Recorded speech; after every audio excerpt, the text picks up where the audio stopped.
Recorded live. This is an interactive podcast designed for audience participation. Come talk, text chat, or listen live at TalkShoe.com. Well, good afternoon, everyone, and welcome to another edition of Connor's Corner. We are grateful today to have our friend Lee Carroll, a very interesting man with a very interesting background, and we will be covering a lot of different topics over the next 60 minutes with our friend Lee. Lee, welcome to Connor's Corner and TalkShoe. I appreciate you making time to visit with us today. How are you? We're on Connor's Corner? We are. This must be a mistake. I thought I was doing Mary Kay Cosmetics today. It's on the corner of Connor's Corner and Kryon Street. Well, I'm just being silly, and I'm very appreciative of being with you, Mike. Thank you. Well, thank you. Where are you calling in from today? Are you at home in the San Diego area? That's exactly where I am, at home in the San Diego area, my favorite place to be, and one of the sweetest spots on the planet. Of course, I am biased because I was born here, but we have never seen snow, and let's keep it that way. Is that right? Well, yeah. As I understand it, you've had to cancel a couple of seminars recently as a result of what's going on in Colorado and other places. Indeed, the weather is changing greatly, and that's part of what we had talked about 18 years ago. And this was the first time I had ever had to cancel anything because of weather. And interestingly enough, I'm told by my hosts, we just picked up about 30 more people because of it. In other words, there was more news generated by my cancellation than by my coming, and people found out about it. Yeah. Well, that is amazing. That is amazing. And for background purposes, Lee, you and I had the opportunity to meet a year and a half ago or so when you made your first trip to Dallas through my efforts and through Laura's efforts. And you have had a very interesting life over these past 18 years. If memory serves, you were an engineer in the music industry up until 18 or so years ago, and then things seemingly took a big shift and change for you, and you reluctantly stepped into your new career. For those who may be listening live or would like to know more about your background, tell us a little bit about how we got to talking today and the 11 books that you have published and the 2 more on the Indigo and the other ones that are coming out this year. You have a very interesting story. Tough to do on a soundbite, but let me just tell you that the industry I was involved with, indeed, I was in music, but not in the music industry as much as the technical industry, audio and video for film and video. And so I was the guy who did the audio recording for commercials, documentaries, and motion pictures. We never got to see any stars, and it was pretty underwhelming because we sat in a little room without windows. That's for most of my life. And I tell people that I am the commensurate hermit.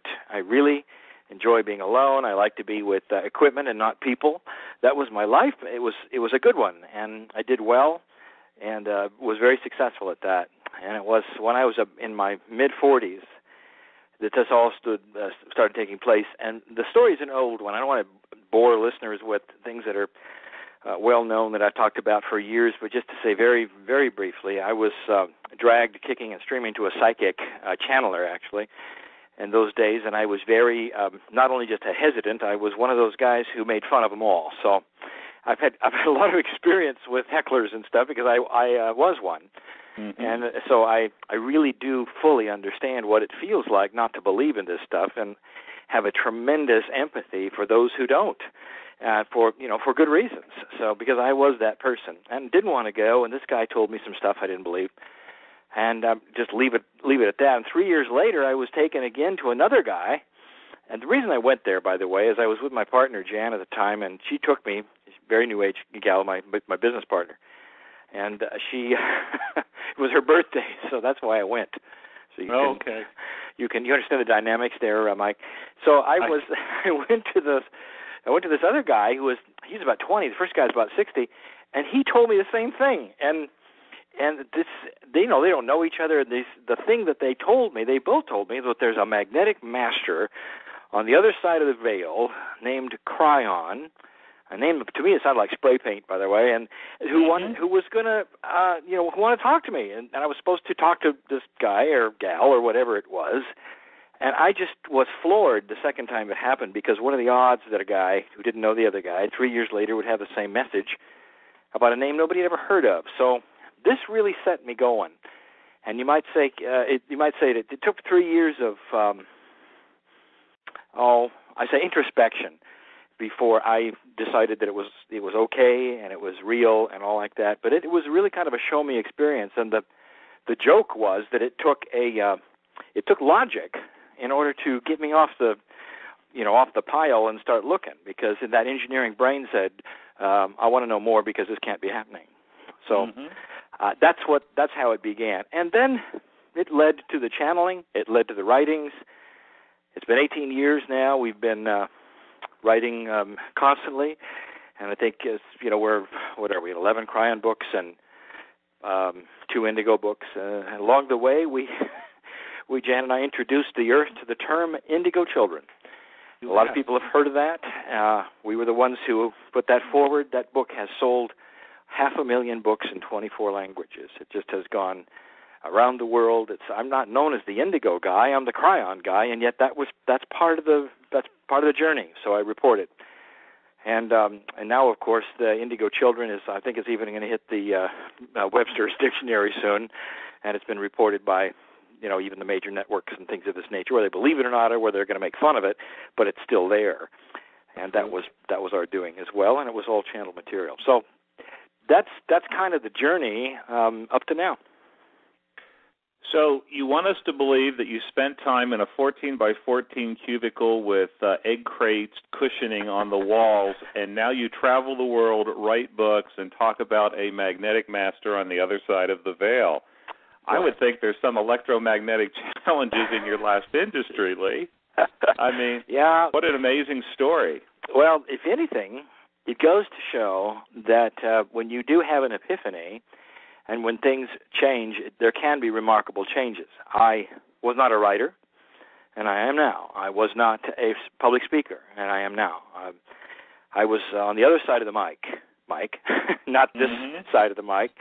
So all of those things came about, and it's almost like I was doing it all the time. The equipment was there, I just didn't know it, and so here we are. So yeah, it was a remarkable change over a relatively short period of time, and I show and I tell people that if you wonder if you can do stuff, and I say there goes me, because I was the one kicking and screaming and saying I can't channel in front of people, I can't speak in front of crowds, I can't write a book, all of these things. Those were all things that came out of my mouth. So I tell everybody I can that there's a lot going on in who we are and who we think we are and what the perceptions are.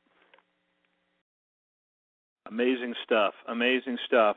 Again, we are with Lee Carroll, the channeler for the entity Kryon, the Magnetic Master. Lee is calling in from the San Diego area and will be in Dallas next Sunday here at the Spiritual Fitness Center, just off I-75 in the Richardson area, from 3 to 8:30, and we're all looking forward to that, Lee, and your visit back to Dallas. What a wonderful opportunity for many of us to reconnect with you again.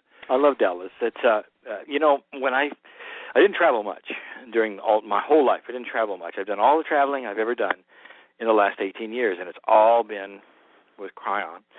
So I've got to go to places that I had some really interesting ideas about. For instance, Dallas is one of them. All through my childhood and as a young man, I had seen movies. I saw the movie Giant. I saw some of the others, and I knew where I was going. I was going to a place where there were just tumbleweeds, called Dallas. And I was so shocked when I landed because, of course, there was a big city, high-fashion water, lakes, all kinds of trees, all kinds of things. So I was laughing to myself when I landed and saying, this is kind of like a paradise,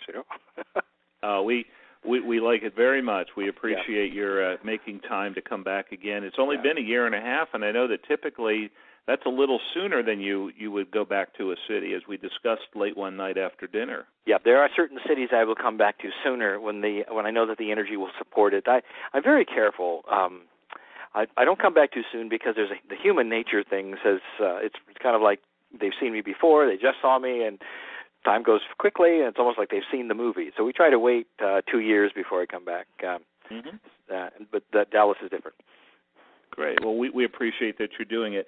Give us a little background, Lee, on the history of channeling. I know it's a part of the presentation that I've witnessed before, and certainly its roots go back very, very far.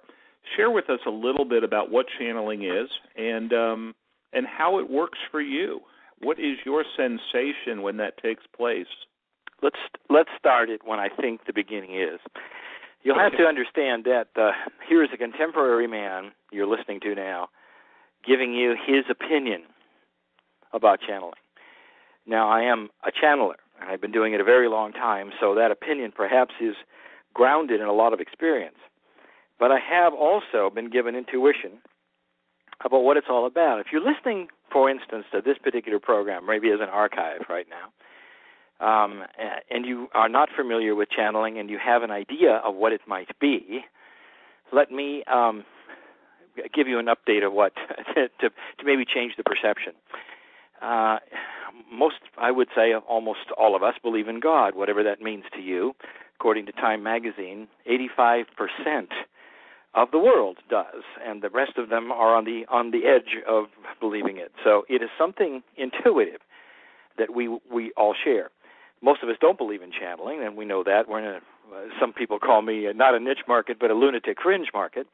I'm okay with that and familiar with that, but I would like to genericize this a little more and say that there are no messages that have been written by God anywhere on earth. And what I mean, even the Holy Scriptures, not written by God, they've been written by men and women, and that is the truth. Whether it's the Quran, whether it's Hinduism, Buddhism, whether it's Christianity, whether you're Jewish or whatever, all your Holy Scriptures you will find were written by men and women. And so what does that tell you? Where did they come from? And you know, what was going on? My Christian friends talk about the Apostle Paul sitting in prison 30 years after Christ's death, writing all of the Scripture, and in the New Testament it's so profound. And I'm saying, but that was Paul, wasn't it? And they say, well, yeah, but he was speaking under the anointing of the Holy Spirit. And I say, so what is that called? And we have called that channeling. And so channeling has become that state where you are, or a human being is in touch with something other than themselves, angelic presence perhaps, the God entity, some say the higher self. It changes depending upon who you're speaking to, whether you're a Hindu or a Buddhist or Catholic. Even the Pope channels. And I would like to tell you that there's a chair in the Vatican called the Chair of St. Peter. And when the Pope sits in it, a Latin phrase takes place called ex cathedra, which means in the chair.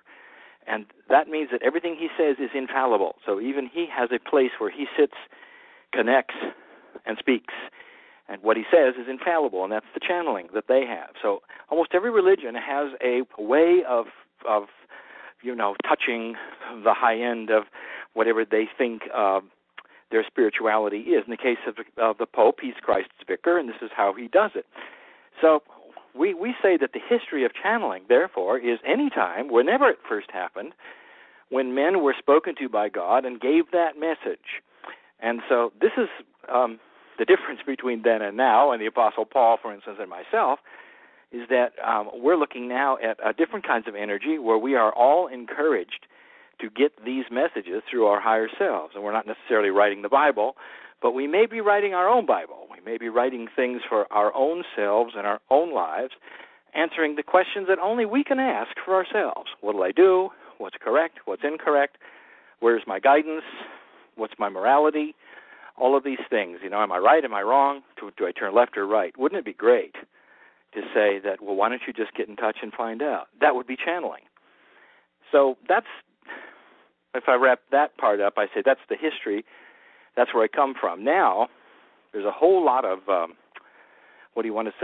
stuff around it. There's responsibility.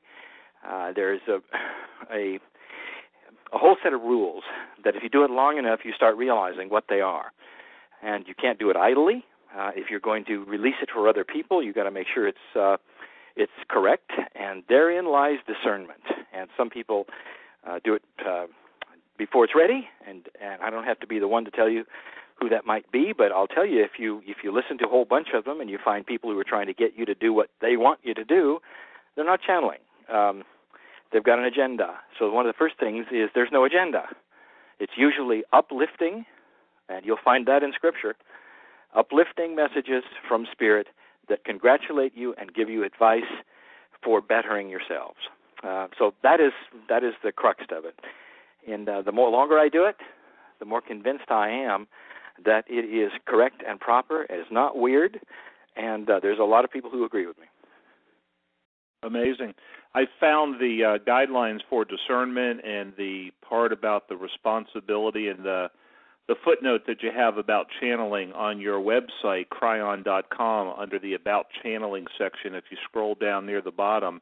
And those are certainly attributes that I know that you believe in and that you espouse, and that I think it's a really good snapshot, if you will, of some of the key things that are important in channelers. And certainly your background in 18 years and the messages and the receptivity of your books and the number of people that visit with you via the seminars and cruises and things of that nature that you host pretty much every year is a testament that your messages do meet these criteria and that people feel much better about their lives and themselves as a result of the empowering message that we seem to hear from you versus one that's a little more egocentric that we may hear from others.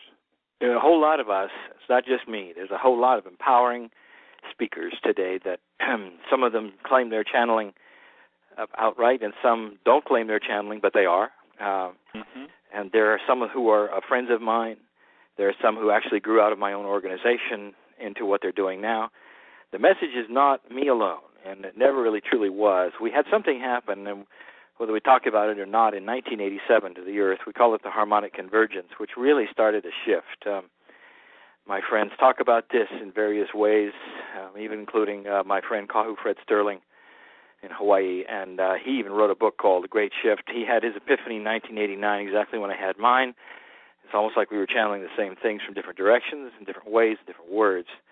But when we got together and started discussing it, we found out we were getting the same message almost exactly, and that is we have changed. The world has shifted and changed, and so things are not like they used to be. And we have a lot of people who are channeling, like I am, various messages, and they all sound similar in different words. I like to encourage people to visit some of these sites. I don't have the names of it, but Rona Herman is one who is channeled Archangel Michael. And there's probably a lot of people who channel Archangel Michael. God bless them if they do. It's a wonderful entity to do that. And it's, anybody can channel Kryon too. That's the nice thing about this whole idea. It's open. Anybody can talk to God, and they always could. And that'll get me in trouble because there are religions who say you can't. You've got to go through somebody else. I don't believe it. Not with my experience, I don't believe it. And what I've seen in my work, I don't believe it. So I know that I have a direct connection, and almost everybody does.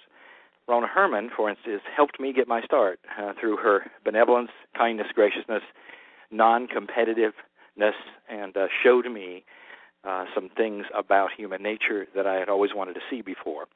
So I have my heroes, too, in this, and I take my guidance from a lot of people that I really feel very privileged to know. She's one of them. Mm-hmm. Wonderful, wonderful. One of the questions, and I think you have already broached it a little bit, that was called in or emailed in earlier today was, can everybody channel, Lee? Yes, sir. Everybody. And who exactly is it that they believe they're channeling? How does one know that it is their higher self, that it is Jesus, Archangel Michael, Kryon, or Carroll, or anyone else along those lines? Good question. Let me take you back. I first saw this, and you don't have to be spiritually minded. You don't have to listen to a program like this, read a Kryon book, or get weird in order to understand this. And I want to talk to anybody who's ever seen creatives work. I spent my life in front of musicians, and I saw them scoring movies. And they would come in, the clients would come in with these scenes that looked like right out of a B film. They were not edited. They were ugly to look at. They were in black and white. And the scoring, creative scorer had to look at that stuff, go out in the studio, and come up with melodies. And what I saw was just astonishing. Now, let me just paint this picture for a minute, because it may seem like I'm not really answering the question, but here you got grown men in the studio. None of them are talking about channeling. None of them are talking about Kryon. Nothing religious. We're doing our jobs, okay? And so out goes the scorer goes out there, comes back a little later, starts playing on the piano, and pretty soon out develops a melody. And some of these melodies you hear in these films that to this day will go down in history as some of the greatest love themes that you've ever heard, have come out of somebody's head instantly at the time that they needed it. And they said, I can remember these guys, and sometimes we'd all well up with tears when we'd hear these things. And we'd say, where did this come from? Surely you had this in the back closet or something. And they'd say, no, I didn't. I don't know where it came from. But there it is. This is channeling. This is channeling. The same thing happened in Michelangelo's brush. He had talent, but look at what he did. So what I'm telling you is that the creativeness comes from inside. Now, what is that, and how is it manifested, and how can you touch it? Those are the questions I think you're asking. Yes. And it first starts with you understanding that don't give it a name. It's you. It's the piece of God in you. Everybody has to give it a name because we're in 3D, right? So sure. We call it the higher self. Christians call it the Holy Spirit. Everybody's got a name for it because everybody's aware of it. So you get in touch with that. That's the veil. And then coming through that is all of this power, a source of knowledge, talent, music, art, all of these things come sailing through. And then you can, you want to start identifying who is touching you. In my case, I knew it was Kryon because this was a message. Many people don't channel in entities at all. They channel what I would call what my friend Steve Rother did for years. He channeled the group. And we'd say, well, who is it? You got to give it a name. And he said, there's no name. He says he didn't want to use the word collective because that was like Star Trek's Borg. If you're a science fiction guy, you know what I'm talking about. But it truly is a collective. When you go to the other side of the veil, you're not going to be, they're not lined up with bodies and angels don't have skin and wings like we paint them. It is an energy that you're tapping, which is all together. And so it's tough to discern who it might be. But many people know who it is because that energy steps forward. I'm Archangel, I'm Kryon, I'm Jesus. But most of the time, you have a situation where people are channeling simply their higher selves. And that's the same source. It just doesn't have a fancy name that sounds like spray paint. Gotcha. And it's probably messages for that individual and perhaps not necessarily messages for the world. That's correct. And sometimes even the channeler I went to for the very first time, he was one who channeled his higher self, but his messages were profound for everyone through his higher self. I think it was, I think the name was Adama or Adamas or something of that nature, not to be confused with the Lemurian lady, but who some of you know. But I remember that very vividly. I was wondering who that was, and that turned out to be his higher self. And the information was good. Wonderful. Amazing. Again, we're talking with Lee Carroll, one of the channelers for the entity Kryon.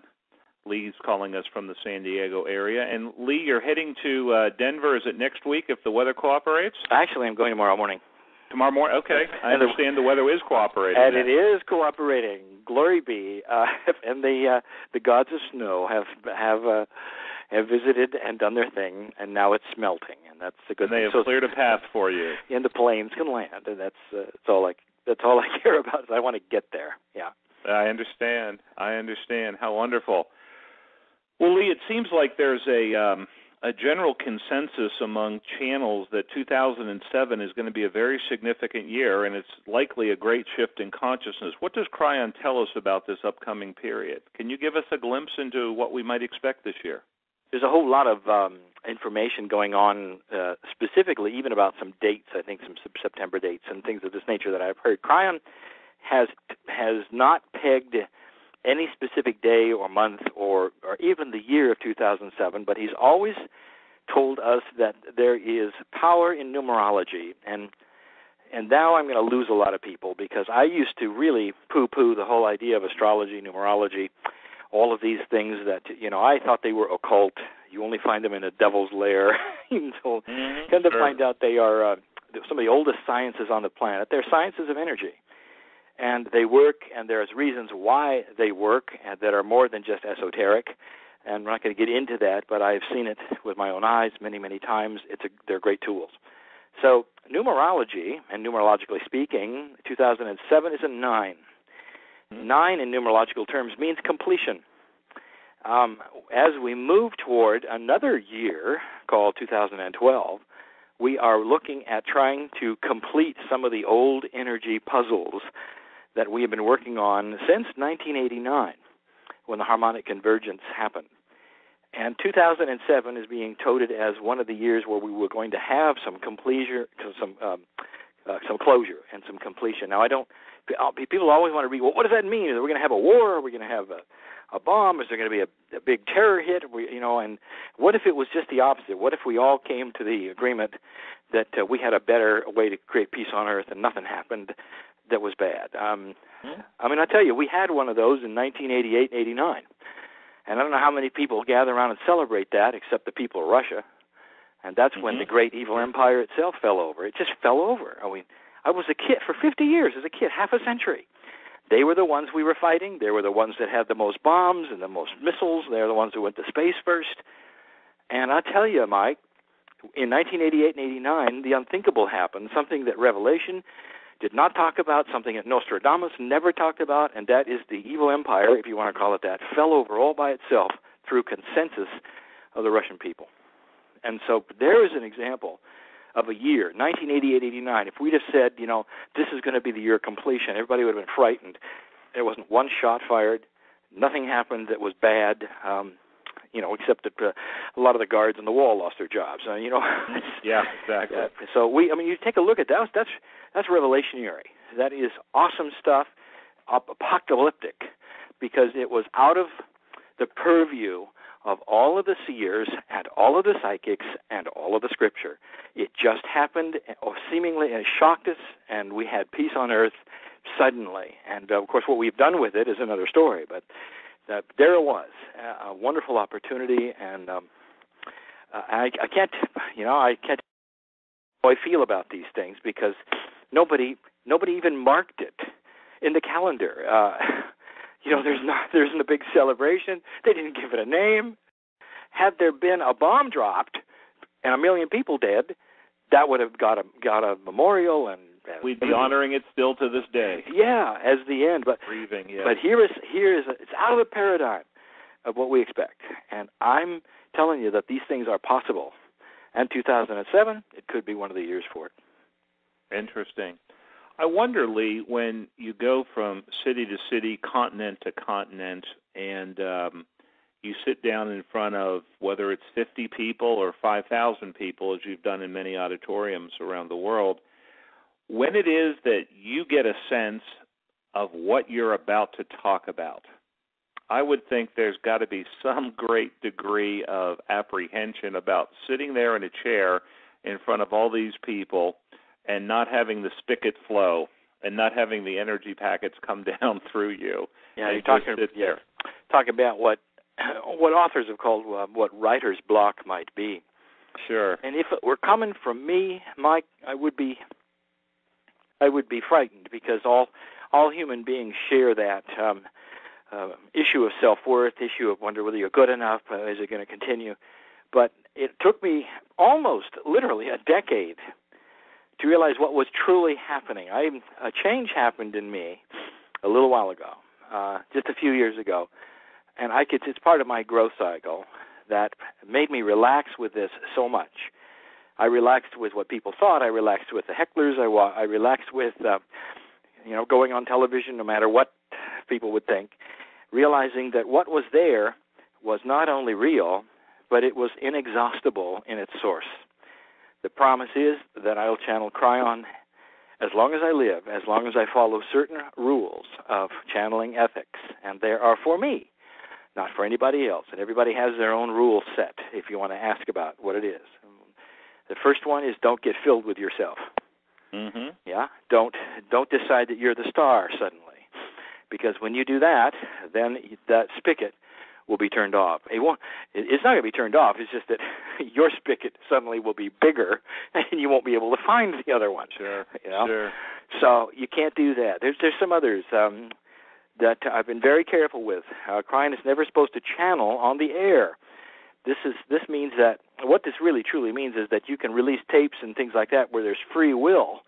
If somebody wants to play it or stop it, that's their free will. But just to have it flying through the airwaves and have somebody kicking back with a brewski, turning around surfing the channels, coming across me, channeling, that is not appropriate. It's not. It doesn't serve the medium. So these are various rules that I have been given for me, and I've turned down a couple of documentaries because of that. And I don't blame them, because they said, they want to see, they don't want to talk to the magician without the magic. So we couldn't do it. Sure. So there we have the answer to your question is it's always there. And is there apprehension? There used to be. And there is not now. And I have had so many times where I mean, just last year, where I walked out in Switzerland, and then another time in Austria. And here are people that don't even speak my language, and they're not in my culture, and they're all sitting there waiting for, each one has a different idea of what they're going to have or what they're going to get. And by the time we begin, I'll tell you, there's a unification of oneness. There's a love that fills that audience. Pretty soon they all know why they're there, and they're there for a healing session for their own hearts. Mm-hmm. And it works that way, and it truly does. And it doesn't matter what language. This year I'm going to Russia. And so this last year I went to Argentina and Mexico. And it doesn't matter what culture it is. I've been to Israel, to the Hebrews, now to Israelis twice, and it just and Japan. That we're all the same. It's at the heart level. No matter what you've been trained in your culture, we're all the same when it comes to these spiritual things. Mm-hmm. So, and I'm just probably getting off of your question, but it's there used to be apprehensive, and now apprehension. There's not. It always flows. It always flows. I appreciate the honesty and the depth of your answer, because that is what's really important.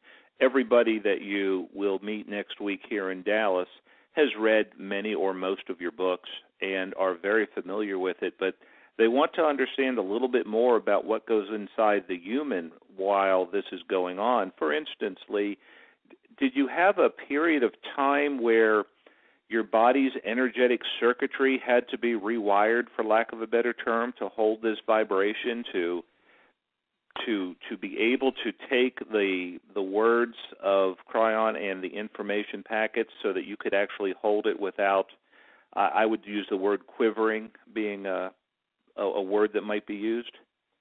Did you have any physical aspect changes? When I first began, for instance, and this is a growth cycle for Lee Carroll, I could not speak it.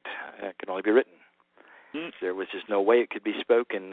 3 years into it, I started opening my mouth. So what happened in those 3 years was a rewiring, but I'll tell you, no angel came in and rewired me. The rewiring came from Lee Carroll. This guy had to decide if it was, can the human get out of the way? So the rewiring was me with me, and this is what I teach. And there's a lot of people I've seen do this in 3 weeks who needed 3 years. So this is my obstinance and stubbornness and my perception of growing up and what I thought was real and what was not real and what I was told in my scientific mind that kept me from going all the way until it was ready. So yeah, there is definitely that growth time. And if I had started channeling verbally and opening my mouth, I might have gone into that place that you say where it would have been too scary, where there would have been quivery, too much energy too fast. Mm-hmm, but sure. I was fortunate to have this kind of a mind that would never allow me to go faster than I was supposed to go. And when it came time to do the things I was supposed to do, even then I wasn't truly ready, but I was put in a place where Kryon would say, do it. And I would say, I'm going to need help. And he'd say, I always, guys, I tell you, and I don't hear voices. These things are thought groups. They're part of me when these things happen. And sometimes you'll see me smiling during channeling on stage when Kryon and I are actually having a conversation apart and beyond what is being channeled, and he is saying, I'll help you through it. And there's no greater feeling than having an angel take your hand. I'll bet. And that is what goes on when I'm in front of thousands of people and I'm sitting down saying, I haven't the foggiest idea what I'm going to say. You know, and when we begin, out will come not only just, you know, lovely things, as it always does, but there'll be like a six-pointed plan. There'll be 8 subjects. There'll be a lecture with structure. It's if you go back and start looking at the many things that Kryon does, he normally puts it into a structure, like a teacher would. And these things are not known to me in advance, and they come through in that fashion. And then when you see me, when it's all over, you'll see me really smiling, great. That's the feeling of, we did it again, it worked again. Amazing, Lee. Again, for those of you who are just joining us right now, you're on Connor's Corner on TalkShoe. And we have as a guest today Lee Carroll, the channeler for the entity Kryon.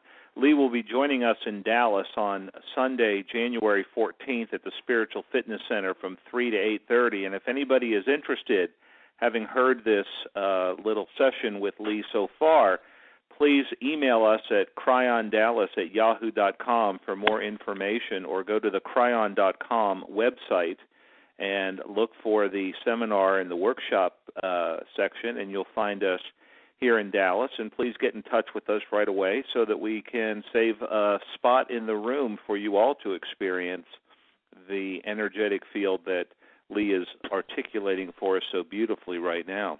I want to talk to your listeners for a moment, those who might be listening live and those who might be listening to the archives in the next week and months. That is, there's something really, truly phenomenal happening right here, right as you listen. And you may not mark that as something amazing, but you'll notice there are no commercials here. This is free. And the resources that went into this have to be paid somehow, but it isn't by listening to commercials in between the breaks. There aren't any.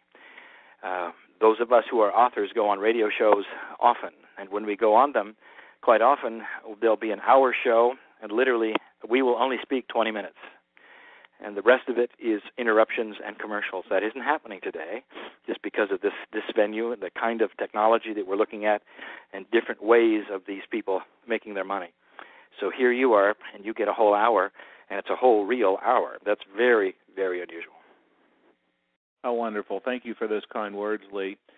You have spent time not only crisscrossing the world, but you have actually channeled a number of times in front of ambassadors at the United Nations. Can you give our listeners an idea of what it is like to have a channeler at the United Nations? Not once, not twice, not 3 times, but I think you've been there 4 times, and they keep asking you back. Yeah, I think we're about ready to do our 5th or 6th time, and let me just give you a perspective. Yeah, there's a difference. It's the only time I ever wear a tie. Well, I take that back. I also wear a tie in Japan. So I'm very culturally appropriate. Wonderful. Because man on the streets wearing a tie, I should also on stage. But the whole atmosphere is different. But let me set the stage. The United Nations has what they call a social club. There's many of them. There's probably 60 or 70 social clubs that are clubs that the nationalities usually have of their own. The Africans will have a dancing club and this kind of thing. And long ago, there was one for the people who were spiritual, who wanted things like channelers, like psychics, like sometimes UFOs and those kinds of things. And that became the Society for Enlightenment and Transformation.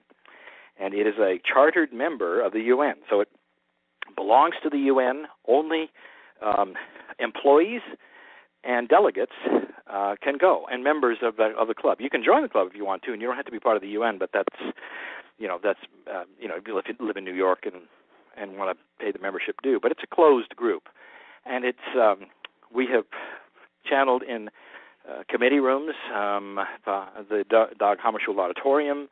So it's inside the secured areas where only the delegates and the employees can go, and it'll be a short one. It's like an hour, and it's or maybe an hour and a half. It's supposed to be what they do, on their lunch break. And as I say, we've done it 4 or 5 times. And I'll just give you, just since you ask and you want some personal information and stuff that perhaps few have heard before. There was my first time, I remember, it was my first time to New York City. And you talk about perceptions. I was not ready for New York City. I thought that's where everybody gets mugged. I'm from San Diego.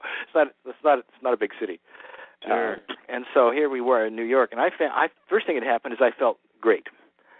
I realize now that New York is a place that really agrees with me. The city does, and it's not a place I think I would like to live. I love San Diego where I am, but I have no trouble going there. I fit right in, and I like the energy there. So I was bowled over by that revelation. But then when I went to the UN, I didn't know who was going to be there, and I was puzzled and a little bit fearful. And these are the early days also. I don't mind telling you that this guy has his issues too, and one of them was, am I good enough, and what will they say? There was this one guy in a gray suit with big bushy eyebrows. I watched him the whole time. We did our thing, we meditated, we channeled the whole thing, and my brain was saying, this was back in my first time being there. What was it, 91, I think. Anyway, I thought, he's a Russian. So here we are with another perception of what Russians must be like, and especially if he was a delegate and USSR and all the other things that we had been trained and perceived all these years. And so we finished, and much to my shock and a little bit of my horror, he stayed. He wanted to stay in line. And I thought, well, oh no, he's staying. The Russian is in line, So here he was, everybody shaking my hand, and they have to get back to their meetings and stuff. And sure enough, he was a delegate. It's right on his chest, this delegate. And I looked at it and I gasped, and I hope he didn't hear me because it said Russia. I was right. Uh-huh. Russia. He was from Russia. And he looks at me, and I look at him. Tears well up in his eyes, and he hugs me and he says, "We need you here." And I about melted. I tell you this because you make judgments, you make up your mind beforehand. Here was a guy who was so ready for this message, and he was a light worker, he was a delegate from Russia, and I had sized him up and decided he was somebody else, in my mind. Mm-hmm. And he made me feel so small that day. I'll just never forget that. So there's a lot of these kinds of experiences, and it doesn't get old. When you get into that building, and a lot of people want to relegate it to uselessness. A lot of people say nothing happens there, and they don't know the majority of what happens at the UN. It's about children's issues. It's about disease. It's about clean water. There's just a whole bunch more than the Security Council that you see doing very little. Certainly. Lee, we have a lot of people who have called or emailed me in the last couple of days since we announced that we were going to have this chat with you today. Some are interested in changing careers. Some are interested in, is being a medical doctor appropriate for me versus a light worker versus an energy medicine kind of profession? Wow. How can I make a transition into that? We have all sorts of things going on, not only in this country but around the world, relative to the indigo children and what they are and how they're acting. And you and I had a chat probably 6-8 months ago regarding one of the indigo movies that was coming out, and we had some interesting chat about that as well. Can you give some insight to your perception of what it's like for people in the process of changing careers and challenges in different areas, especially with family? Two big issues, two big questions I want to think about. We'll do the first one. Okay. And that is about the changes. If you are out there and you're thinking about, suddenly it's come up, and it's not really a midlife crisis at all. It's not the right age for you to be thinking about this, but suddenly you're saying, am I doing the right thing? Should I stay doing this? And you've been through, let's take the medical doctor, for instance, because that's probably the most profound. You've gone through a decade of training in order to get you where you are, in order to earn the living that you're living or that you wanted to have. And that's a focus that has always been there. Suddenly you're saying, well, shall I change professions, being a holistic worker or something else like that. If you're that person or somebody like that person, I'll tell you, you are among hundreds who are looking at the same thing, including MDs. I had one of our hosts in Ottawa named John, MD, made that exact decision, retrained in a whole nother way in holistic medicine, hanging out a whole different kind of healing shingle today than he did before. And when you talk to John, people want to say, well, how does it feel, to not be an MD anymore? And the answer is he's still an MD. He's used everything he knows and was trained for, and then graduated to something that he feels helps people even more, but still uses all the knowledge that he was trained in. So it's not about shifting gears or changing and throwing away anything. It's about enhancing and going to the next level. As far as if you should do it or if you shouldn't, those of course are the big questions. The very fact that you're thinking about it ought to tell you that it's a potential you ought to be considering. And then the big answer is timing.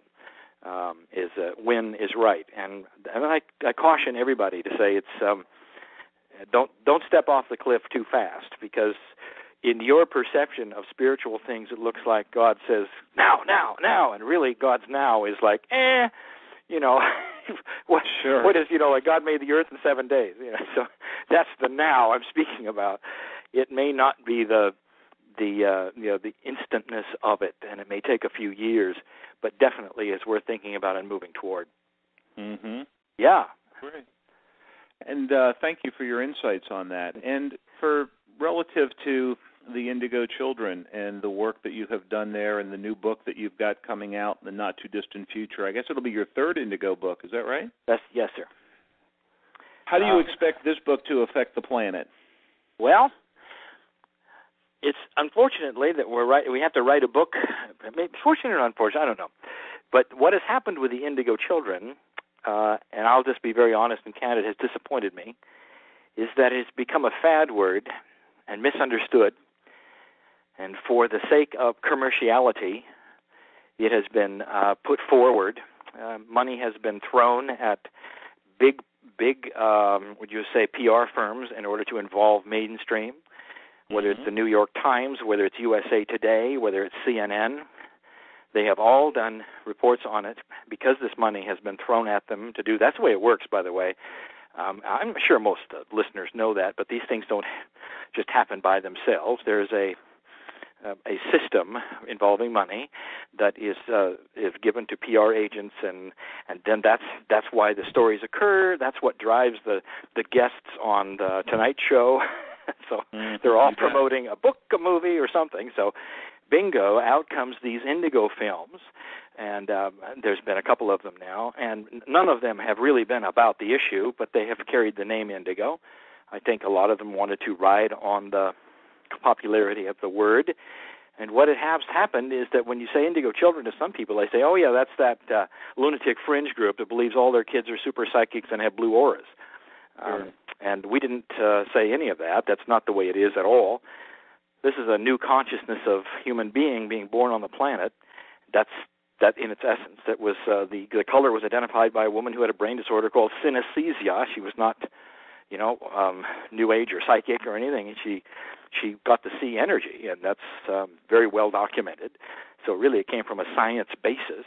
And what she saw was the kind of human energy color that she had never seen before, and that's when we started seeing ADD and ADHD become just absolutely almost like chemical diseases, exponentially growing. It's not a disease, it's a social disorder, and it's supposed to be a niche, and it isn't, and now it seems like the whole population has it. That ought to tell you something that's going on.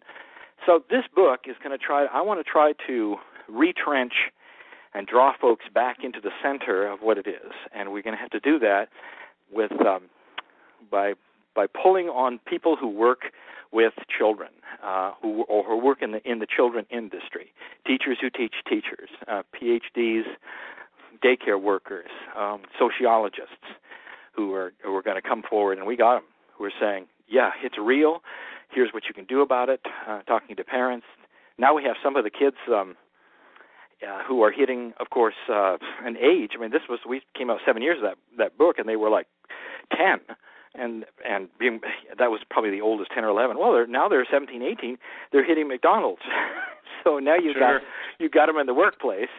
And I'll tell you, this is a chapter yet to be written, is what employers and the human resources groups and corporations are beginning to see and go through that they can't even believe. I mean, they're the ones now pulling their hair saying, what is happening to society? Because they're beginning to see the indigos, and they've never seen a human like this. The kids don't want to, how do you say this gently? They have, these children are beyond their years. They don't want to have to pay their dues, right or wrong. I'm not going to justify that. I'm just to tell you they don't want to. Therefore, they're not interested in service jobs, and so they resent it big time. And so I don't know how many of you've noticed this.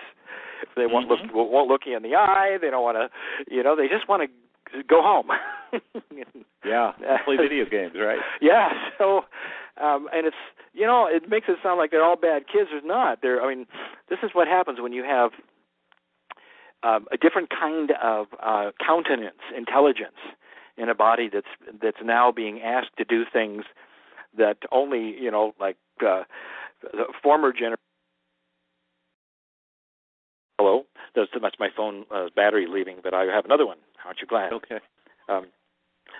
Anyway, what they formerly other generations have done, without even asking.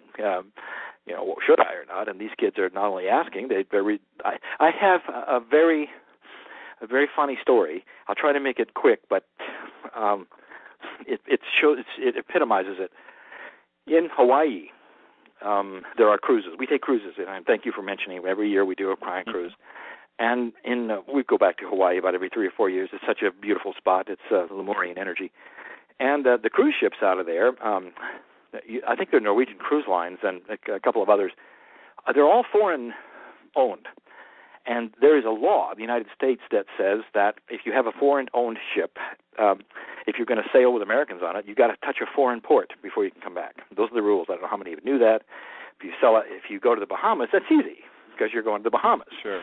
If you go to Alaska, that's easy because Canada's up there, and you touch Canada on the way. And so you've got but when Hawaii, what do you do about that? And the answer is, in the past they sail 1,200 miles down to the Fanning Islands and back. It takes a day and a half to 2 days out of your trip just to fulfill the law. So they made an agreement with the state of Hawaii and the United States government that if they would hire only American crew, they wouldn't have to do that.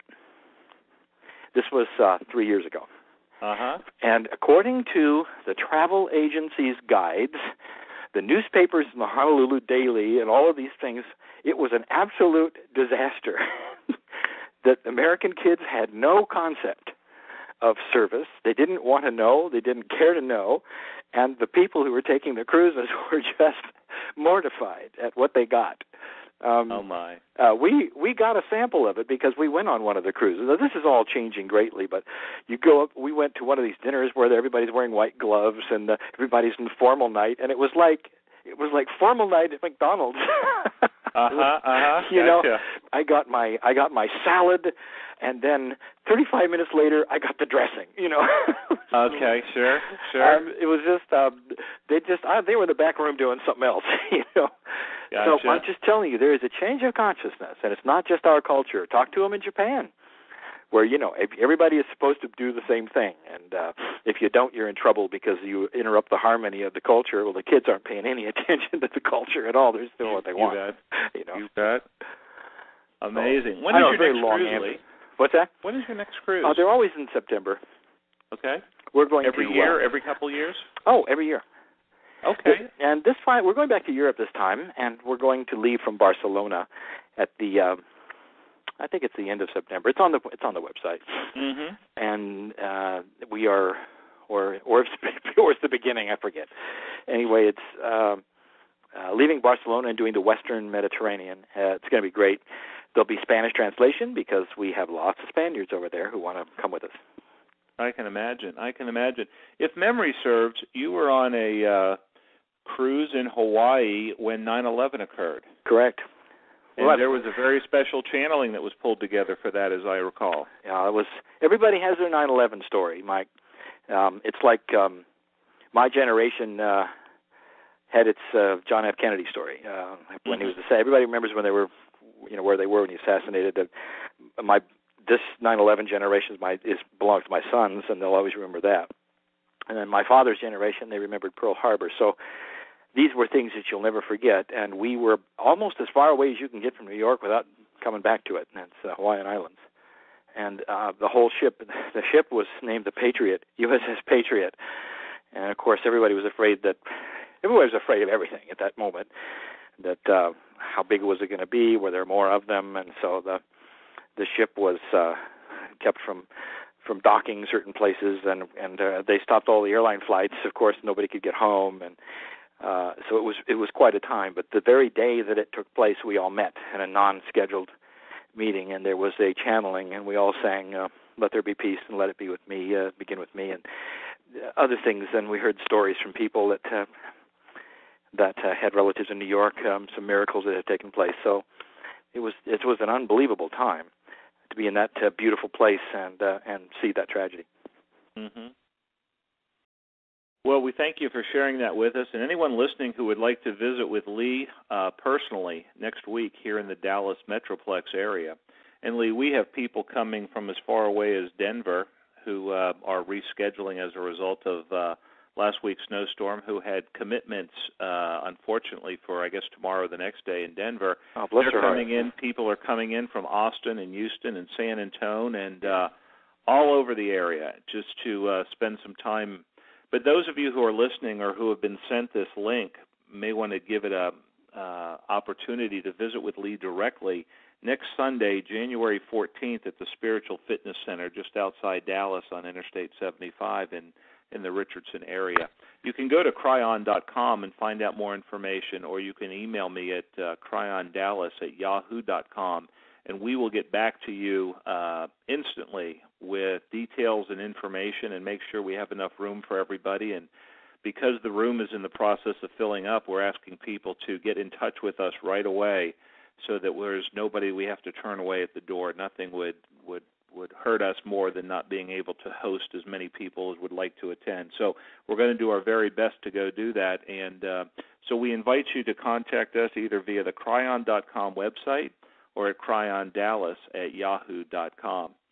Lee, we've got a few more minutes left in our call today before we call it a day, and I want to thank you again for making the time and the opportunity to visit with us and letting those people, especially here in the Dallas area, get a little background into what it is that you're doing and what you bring from the human perspective to this great work that you're doing. Is there anything in particular as a closing message that you would like to leave with the people who are going to say hello to you next weekend? I think the thing is that the Kryon message has never changed. He's very one purpose, if you want to say that, and that is that we have changed our futures. And all you have to do is look out the window to see this, whether it was unexpected countries and governments falling over, the unexpected wars that were unexpected, 9/11 that was unexpected. Things are not following what we were told would be, and prophecies are not happening. Nostradamus' quatrains are literally gone. Nothing seems to be germane anymore to the situations we're seeing. Some people are fearing it, and other people are starting to understand and realize we have changed the future. You want to know why and what's going on? There is a spiritual revolution going on where people are starting to take responsibility. There's a whole lot of things going on internally with people changing jobs, as we've talked about, thinking about their lives. There is good news beyond the bad that you see on the news. There's a lot more good than there is bad. There is no good news channel yet. Maybe there will be someday. Maybe that's me. Mm-hmm. That's a joke. It's a good news channel. So I just want to tell people that there is hope. There's reason to be hopeful, but you can't sit back and just hope. You've got to be part of the solution, and that's what I teach, and that's what we do, and that's what my work's about. Lee, we are very anxious to see you again here in Dallas next Sunday, and we look forward very much to our opportunity to visit with you and see the new information that you are ready to share with us during your presentation, and then, of course, those 45 magical minutes at the very end where it all seems to come together in a way, shape, and form that none of us can predict right now. What a wonderful opportunity. Thank you for joining us today on Connor's Corner, and we look forward to seeing you on January 14th here in Dallas. Thank you, Mike. Our best to Patty. Thank you, Lee. Take care now. Goodbye.